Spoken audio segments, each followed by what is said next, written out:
ये जितने मज़ारात अल्लाह वालों के होते हैं, अगर इजाज़त होती और इनको कब्र से निकल के बात करने की इजाज़त होती तो ये जितने मज़ारों पर उर्स के नाम पे तमाशा करते हैं, इनकी मुलाकात अगर साहिब मज़ार से कराई जाती और ये पूछा जाता कि बताइए कि ये जो तमाशे हो रहे हैं क्या इससे आप राज़ी हैं, तो यकीनन ये साहिब मज़ार निकल के थप्पड़ ज़रूर मारते और कहते जिस तमाशे को बंद करने के लिए हमने ज़िंदगियां लगा दी, तुम हमारे मज़ारों पे लाके वो तमाशे करके दिखा रहे हो।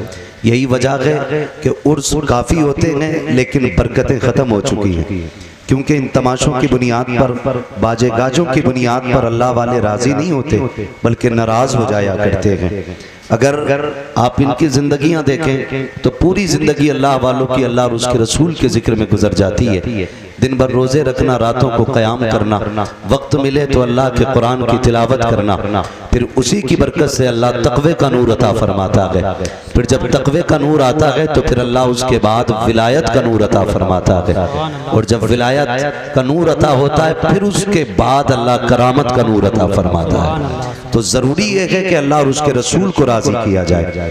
हम आज हालात अगर देखें तो आप हालात देखिए, कई जगह पे कव्वालियाँ होती हैं, और जब कव्वालियाँ होती हैं तो दो टेबलें लगती हैं, एक टेबल इधर होती है, एक इधर होती है। हद तो तब हो जाती है जब नौजवान ये कहता है कि मज़ा नहीं आ रहा है, खाली मर्द नहीं होना चाहिए, एक खातून भी होनी चाहिए और जवाबी मुकाबला होना है। फिर जिधर का शेर भारी होता है उधर पैसे लुटाए जाते हैं। हम अपनी कौम मुस्लिम से एक बात पूछना चाहते हैं, फिलिस्तीन की सरजमीन पर बच्चे भूखे हैं, प्यासे हैं, ये तमाशों के नाम पर लाखों रुपयों में आग लगाने वालों, क्या तुमने थोड़ा सा पैसा फिलिस्तीन के भूखों के लिए भेजा?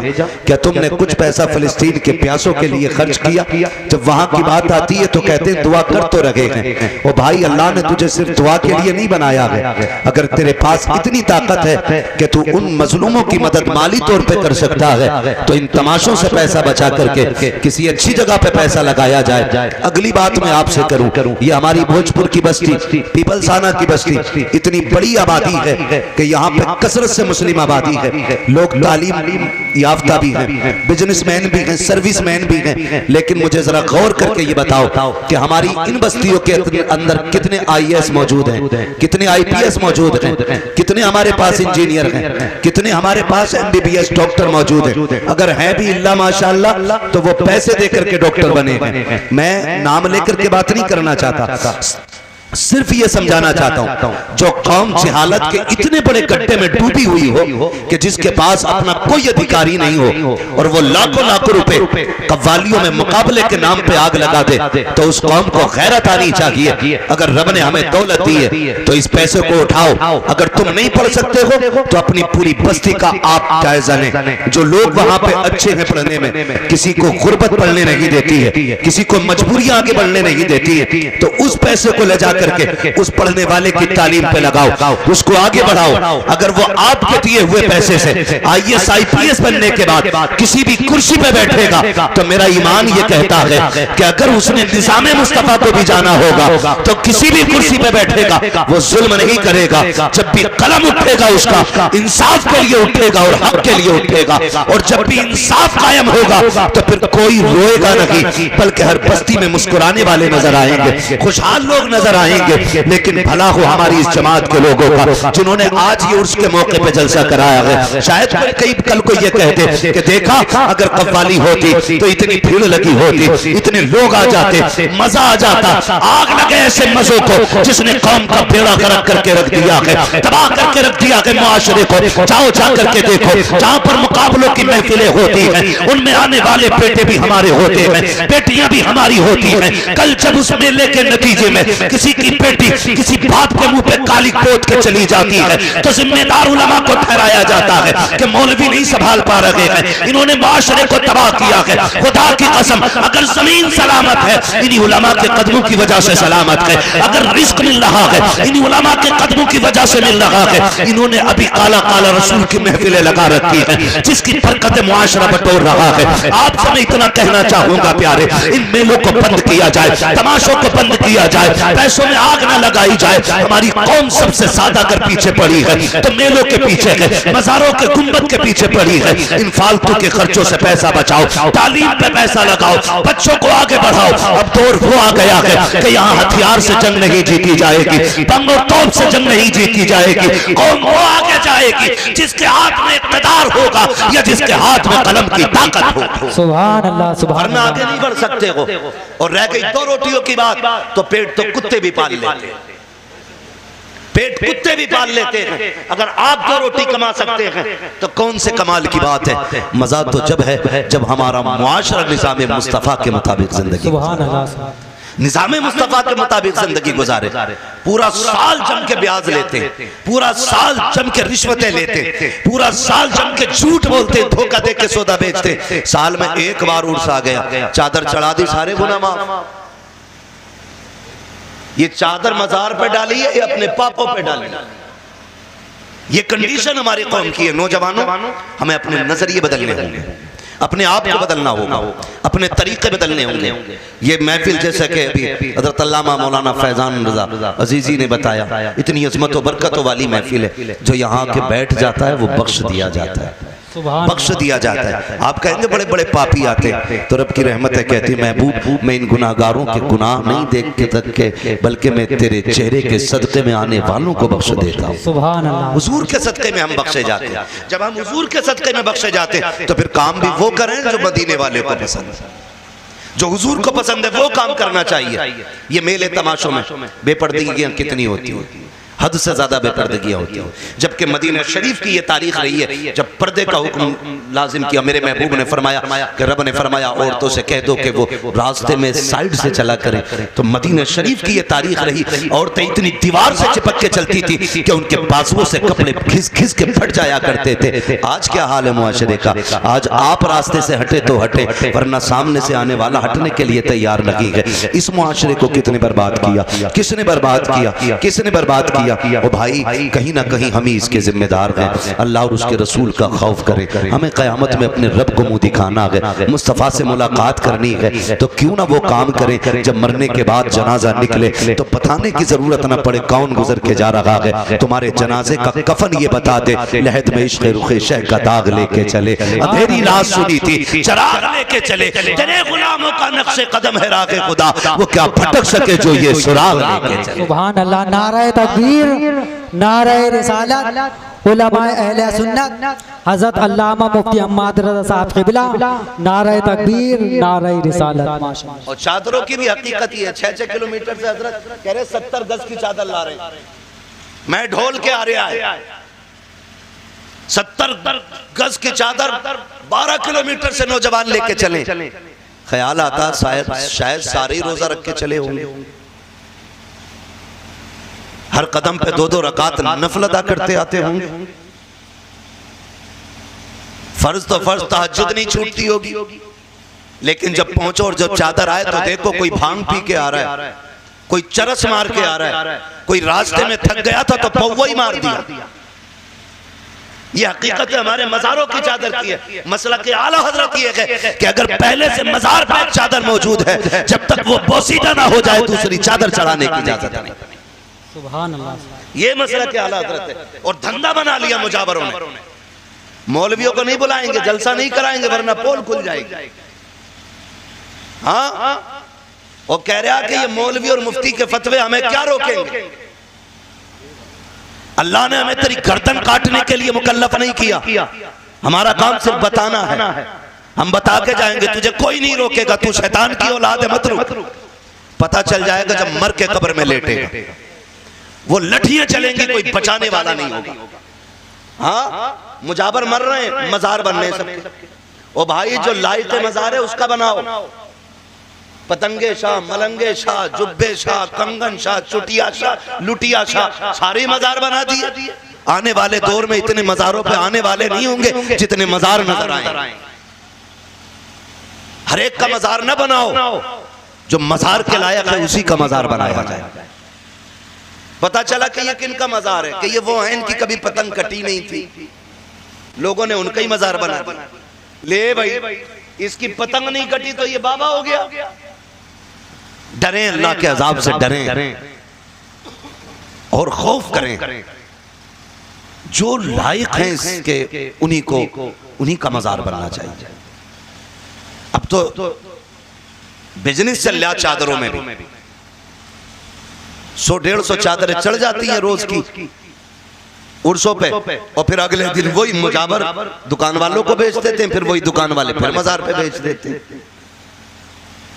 अल्लाह तौफीक दे। मैं मना नहीं करता आपको खर्च करने से, करना है ना, फिर एक काम करना, आप एक जोड़ा लाना और ढूंढ लेना तुम्हारी बस्ती में गरीब कौन है, कमजोर कौन है, फिर मजार वाले के पास जाना, कहना बाबा मैं चादर नहीं लेके आया, तेरी तरफ से फला यतीम के लिए जोड़ा लेके आया, सुभान अल्लाह, सुभान तेरी जानिब से फला गरीब के लिए ये कपड़े लेके आया हूँ। खुदा की कसम अगर मजार वाले की जानिब से किसी गरीब की मदद की जाएगी, मजार वाला भी राजी हो जाएगा, काबे वाला भी राजी। सुभान अल्लाह, सुभान अल्लाह।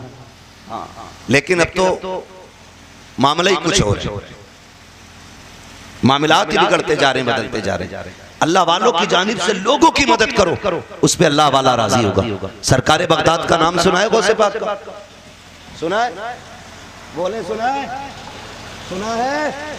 सुना है ना सरकारे बगदाद का नाम? अल्लाह अकबर, शान जानते हैं।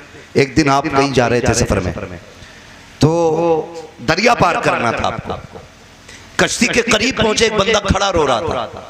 आपने फरमाया रो क्यों रहा है? क्योंकि आप करीम इब्ने करीम है, सखी इब्ने सखी है। जब नाना ने आंख में आंसू नहीं देखा तो नवासा कैसे देखते? सुभान अल्लाह। कहने लगे किधर जा रहे हो, कैसे खड़े? उसने कहा हुजूर दरिया पार करना था, लेकिन किराए का पैसा नहीं था, कश्ती वाले ने मुझे उतार दिया। आप वहीं रुक गए।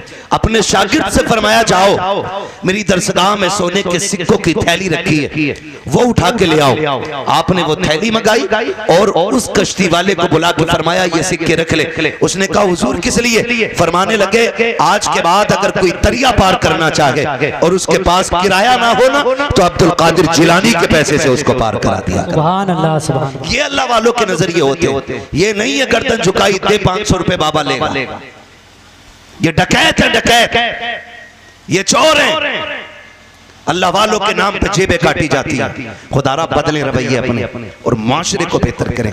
हम सुबह ही उठते हैं, आके मसल के बाबा से जाके कहते हैं बाबा बरकत दे दो, रोजी दे दो। ओ भाई सबसे पहले उठ, अपने बाप की खिदमत में जा, उसके कदम चूम ले। खुदा की कसम तू कहे या ना कहे, अल्लाह तेरे रिस्क में बरकतें अता फरमा दे। बाप रो रहा है और बेटा अगरबत्ती लगा रहा है लाके। बाप रो रहा है, बेटा चादर चढ़ा रहा है। अम्मा कह रही है ये देख ये सूट कई कितने साल पुराना है, इसमें इतनी जगह से पैबंद लग गए, अब कोई नया खरीदवा दे। तो अम्मा के खरीद, अम्मा के लिए एक सूट नहीं हमारे पास, और चादरें चढ़ाने के लिए 300 रुपए, 900 रुपए, 1100 रुपए मौजूद है। तुम्हें क्या लगता है माँ को रुला के जाओ मजार पे चादर चढ़ाओ, इससे अल्लाह राजी हो सकता है? नहीं। महबूब अलैहिस्सलाम ने ऐलान जिहाद फरमाया। एक सहाबी हुजूर की खिदमत में आ गए। आका करीम फरमाते कहां से आए हो?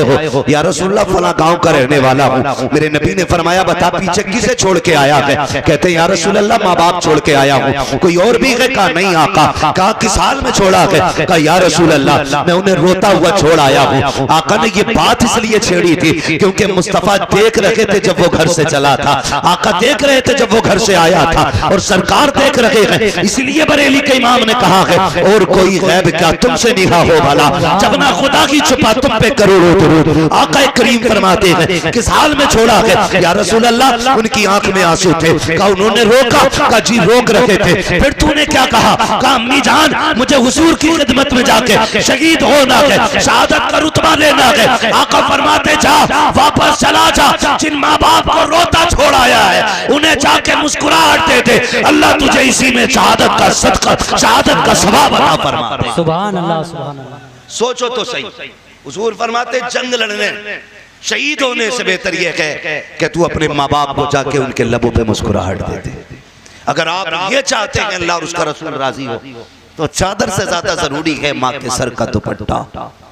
अगर बत्ती से ज्यादा जरूरी है बाप की टूटी हुई जूती को नई जूतियों में बदलना। इसलिए सबसे ज्यादा जरूरी है हमारे माशरे को अपने बुजुर्गों का एहतराम करना, अपने बड़ों का एहतराम करना। ये तमाम तर उलमा अहले सुन्नत, अल्लाह माफ करे, अब तो हरा कपड़ा बांधे और थोड़ी देर बैठ जाए कहीं तो फिर मौलवी साहब की थोड़ी सुन रहे, फिर नहीं सुनेंगे। फिर तो खुद ही मुख्तार बन जाते, कहते अरे मौलवियों के यही काम है, मौलवी होते ही ऐसे। अल्लाह का शुक्र है कि मौलवी ऐसी ही होती।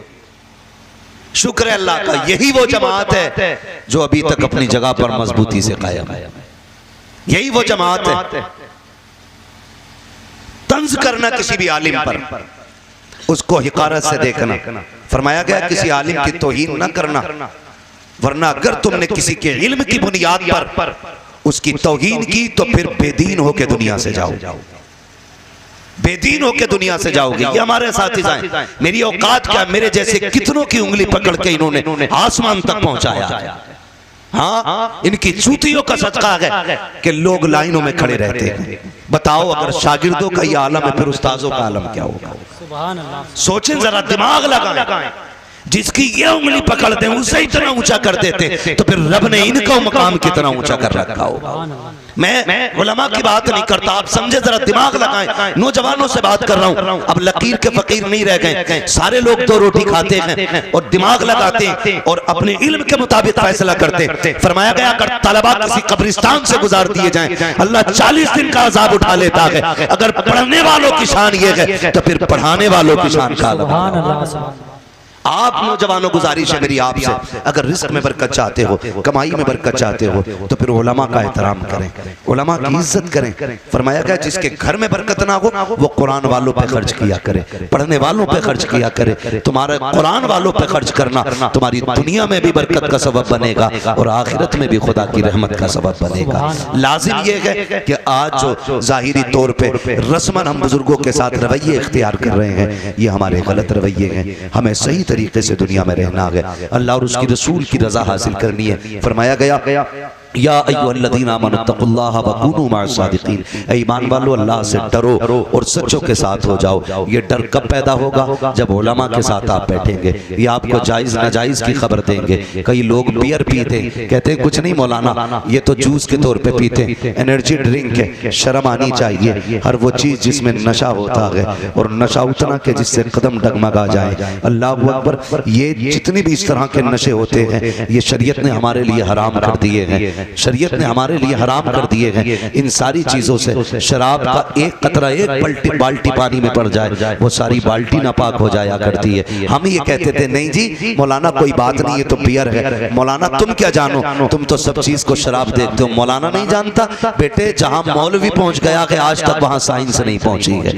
इसलिए कभी ये मत समझना कि मौलवी क्या जाने, मौलवी आज भी दुनिया के साइंटिस्ट से ज्यादा जानता है, इसलिए कि ये साइंसदान अपनी खोपड़ी के हिसाब से जानते हैं और उलमा मुस्तफा के दिए हुए दीन की वजह से जानते हैं। 1400 साल के बाद आज साइंस सीख के कहती है कि खड़े होके पानी पियोगे गुर्दे फेल हो जाएंगे, खड़े होके पानी पियोगे कैंसर हो जाएगा। 1400 साल पहले मेरे नबी ने बैठ के पानी पीना सिखाया था ताकि कयामत तक आने वाले ये लोग जान लें अगर लंबी जिंदगी जीनी है तो मुस्तफा के तरीके को अपनाना पड़ेगा। आज लाजिम है हुजूर के तरीके को अपनाया जाए, उलमा के साथ बैठें, हराम हलाल की तमीज करें, यूं ही मजार नहीं बन जाते। अला व मम्मा तआला हुब्बे आले मोहम्मद जअलल्लाहु क़ब्रहु मज़ारा मलाइकतिर रहमा। खबरदार जो अहले बैत की मोहब्बत में दुनिया से जाता है अल्लाह उसकी कब्र को मजार बना दिया करता है, मजार बना दिया करता है। चूंकि मुझे जल्दी है, माजरत खा हूँ, इसलिए इजाजत चाहूंगा। बस जो हुए गलत उनको माफ फरमाए रब कायनात। जिंदगी ने दिया साथ, फिर होगी मुलाकात, चमन रहा फूल खिलेंगे, जिंदगी रही, फिर मिलेंगे। सारे लोग कलमा शरीफ पढ़ लीजिए, ला इलाहा इल्लल्लाह मुहम्मदुर रसूलुल्लाह व मा अलैना इल्लल बलाग। अस्सलामु अलैकुम व रहमतुल्लाहि व बरकातहू।